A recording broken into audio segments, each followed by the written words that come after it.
राधे राधे दोस्तों, आइए सुनते हैं क्या कहा शिवराज सिंह चौहान जी ने अपने इस लेक्चर में। लगातार चलने वाले चुनाव विकसित भारत के निर्माण में सबसे बड़ी बाधा है, सबसे बड़ी बाधा। आप बताओ, 4 महीना पहले विधानसभा के चुनाव 4 महीने बाद लोकसभा के साथ हो सकते थे कि नहीं हो सकते थे? अरे हो सकते थे कि नहीं हो सकते थे? ये लगातार होने वाले चुनाव में कितना खर्चा होता है आपको पता है?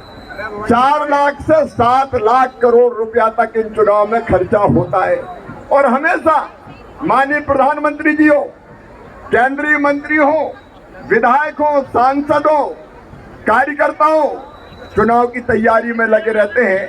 आप बताओ, अगर संविधान में संशोधन करके लोकसभा और विधानसभा के चुनाव 5 साल में एक बार एक साथ करा दिए जाए तो देश का फायदा होगा कि नहीं होगा?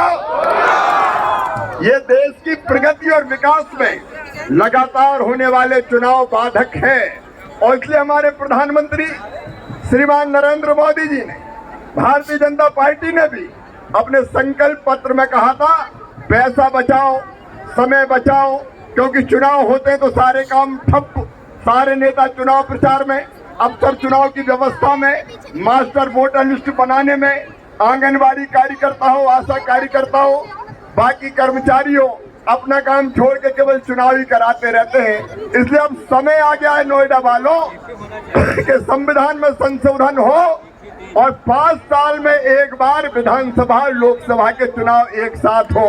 बोलो, होना चाहिए कि नहीं? नोएडा इसके लिए तैयार है? तो कह दो सभी राजनीतिक दलों से, ये बार बार चुनाव का नाटक नहीं चलेगा। सभी दल एक मंच पे आए और एक साथ संविधान में संशोधन करके ये चुनाव लोकसभा विधानसभा के एक साथ करवाए। आप तैयार हैं? इसलिए आज नोएडा दौड़ रहा है, ये मैराथन हो रही है। ये संदेश है सभी राजनीतिक दलों को कि बार बार चुनाव का नाटक नहीं चलेगा। एक बार 5 साल में चुनाव करो और 5 साल जनता की सेवा में लगे रहो। हर 6 महीने में चुनाव नहीं चलेंगे। इसलिए आज ये मैराथन दौड़ हो रही है। आइए दोनों हाथ ऊपर उठा के, दोनों मुट्ठी बांध के और भारत माता की जय बोल के संकल्प ले कि संविधान में संशोधन करो और 5 साल में एक बार विधानसभा लोकसभा के चुनाव एक साथ करो।